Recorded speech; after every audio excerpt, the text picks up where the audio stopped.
Welcome back to the North Mankato Community Update. I'm Anna Meyer, and I'm joined by City Administrator John Herenstein. Good to be here. And Mayor Mark Dan. Good afternoon. How are you? What a great day.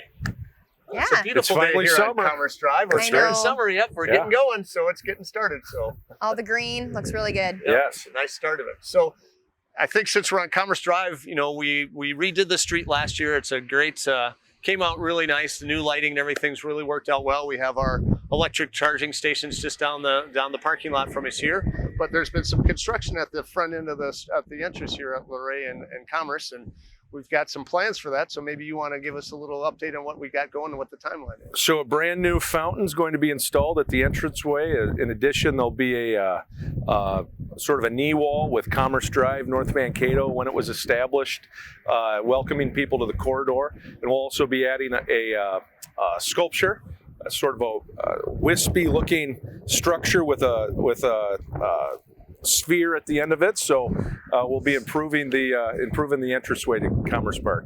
So this is the gateway to the upper North Mankato commercial corridor, and so we've been doing that, and that was part of our long-term plan for this. And we tried to, with the remodel, we tried to make this more pedestrian user-friendly. So there's this trail behind us. We added some sidewalks in there, you know, and so we really look at this tying in the bike system that goes from the Bluff Valley Trail all the way out through Northridge over to the Fort Rockford Road Trail down there. And so all that ties together. And so this is, you know, kind of the culmination of that. And we're looking forward to having that done by the middle of the summer or so people can get up here and enjoy it. Great. What other road improvement projects are underway right now? Well, there's still been a lot of scratching and digging going on. So as people have noticed, I took a drive down Marie Lane yesterday. It's been resurfaced. Nottingham was recently done. Colette behind my office has been redone. So those are all doing well. We're on the process of redoing the end, the south end of Luray Drive. So that's under construction. And then we'll be working on Lee Boulevard up here. And then Howard Drive. And then Howard Drive, some of you will recall that we're adding some turn lanes to make it easier to access the Dakota Meadows parking lot there. So when school starts this fall, and hopefully we have students up there again, there'll be some ease of access to that parent parking lot on the east end. So we're creating some turn lanes up there, and then an enhanced pedestrian crossing there. And then with some safe routes to school dollars that we've got, we'll be adding a trail between Dakota Meadows along the west side of the Caswell North soccer fields. That'll tie Benson Park, Dakota Meadows, and Caswell Park all together in kind of a seamless pathway. So we can keep the kids on the trails and off of Lee or off of Lookout and Luray Drive and make it a little safer for all of us. So we look forward to that. And maybe someday a pedestrian bridge over this area to connect Benson Park to this area. And so, that, you know, ideally that would tie us into Hoover and all those things as well. So a little long-term planning there, but I think something that is definitely included in a lot of the plans that we've been adopting at the city. And as Mayor Dean mentioned, a real meaningful program of work with streets this summer, with drawing down some of the state aid that North Mankato has available to it. And then the two other road projects in terms of reconstructions, Monroe Avenue in front of the elementary school and St. Paul's Church will be reconstructed this summer. And then actually we're going to finish out one of the remaining rural sections in the community with Countryside Drive will be converted to an urban section, as we call it. And the city council at our last meeting annexed 120 acres that will be home to approximately 120 new homes. Exactly. So that's an infill project. We're really thrilled to infill that large farm field that's over there to our north. I am pretty excited. I went down, I took a little cruise down the street yesterday, and I see we have some construction down here to our north or to our west. And so we have some new construction. Mr. Harrison, you want to announce what that might be? Well, thank you very much. That's such an important milestone for North Mankato and Upper North in general. It'll be the first hotel constructed in Upper North, Comfort Inn, approximately 70 rooms. And they've broken ground. So that'll be a great resource for all the tournaments we house at Caswell Park. Great resource for all the businesses up here that have travelers in and out, and a great resource for residents who may have family visiting and need a place to stay. There'll be a swimming pool, hot tub, nice breakfast area, and I do believe they'll actually be doing some service in the lobby area as well. So just a nice amenity for the community. And in the face of everything that's going on, it's nice to see a nice commercial project starting in North Mankato, and that'll really boost our economy for this year. And so we're really pleased to see something that's going on like that in addition to the things that the city is planning. It's great to hear that planning and construction projects are still going on, like you said, during this time. Right, and that's it's part of it's kind of the culmination of our comprehensive land use plan, and we've had this outlined for some time for this type of a development, and so to have that come about now, it just makes good sense with the way we've have everything laid out. So we're really excited to see how that's all coming together. Great. What other events are coming up in June that residents can look forward to? Farmers Market's opening. That's going to be moving to South Central College.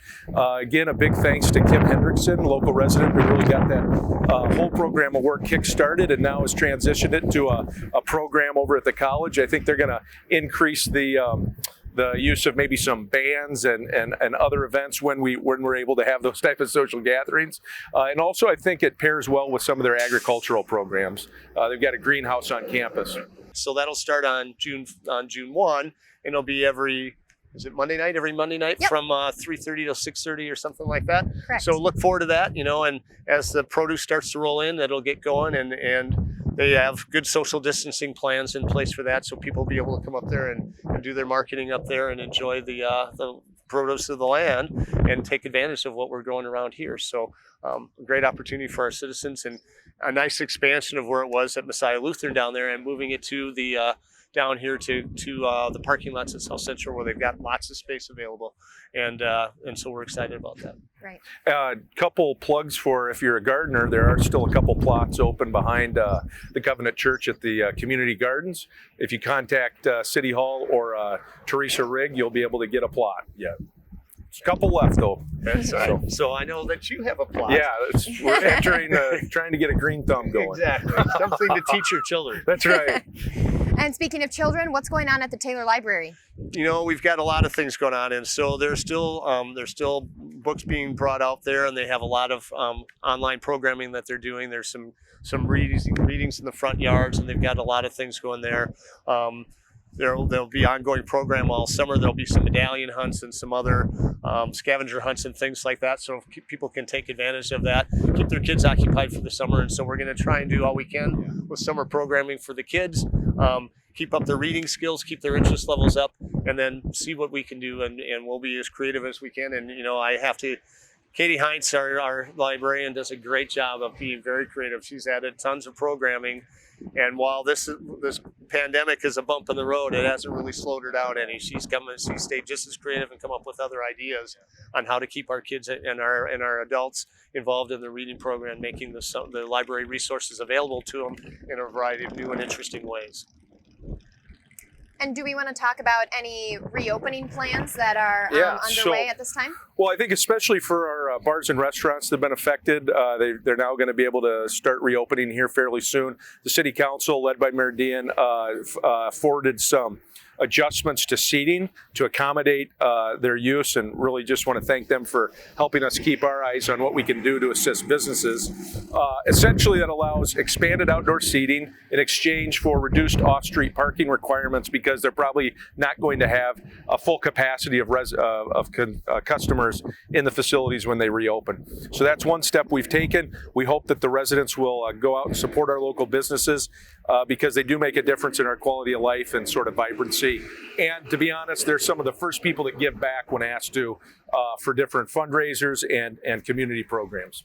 And so that's by expanding the outdoor seating, we know that they're probably going to be opening up the bars and restaurants with some restrictions on their capacity of serving their customers. So by giving them a greater area to serve their customers in, they can maintain their social distancing, increase the number of guests that they can accommodate in that greater space, and because there's a magic number for businesses like that to work on, and they have to have enough volume of people to come through to make their numbers work. And if they're restricted by their seating, that's going to be hard for them. But by giving them some latitude on some outdoor seating, that gives them the opportunity to be able to operate at a practical level. And we really hope to see them opening soon. That, in addition with the COVID-19 loan program for businesses that were affected by the closure, if you are one of them, please contact City Hall. Kevin McCann, Finance Director, Mike Fisher, Community Development Director, can point you in the right direction. And we're still deliberating when and how city facilities will be opening, awaiting guidance from the governor, but we're prepared to do that as soon as feasible and as soon as it's safe to do that for the public. So again, we appreciate the public's patience on all this, and we appreciate the patience of our business owners that have been most affected by this. But we are, as quick as we can, we're going to open up just as soon as we can, according to the recommendations of the governor and the CDC, and using all those safe distancing. And again, if you're going into retail space, confined space, masking is still recommended and in some stores required. So we appreciate your paying attention to that. I know, that's a big deal for folks. So we really want people to pay attention to the recommendations and try and keep everybody safe. It's about keeping not only yourself safe, but all the people that you come in contact, moms and dads, grandmas and grandpas, little kids. We want to keep everybody safe. And, that's part of the quality of life of North Mankato that we're always so proud of, and we want to maintain that. Right. Well, thank you guys for being here today to give us these updates. Thank you to Curiosity House for letting us film this in their parking lot. Yeah. And we'll see you later in June. North Mankato strong. See you on the streets. See you later. Thanks for joining us. This has been the North Mankato Community Update. Thanks for joining us. Don't forget to follow us on Facebook, Instagram, and Twitter.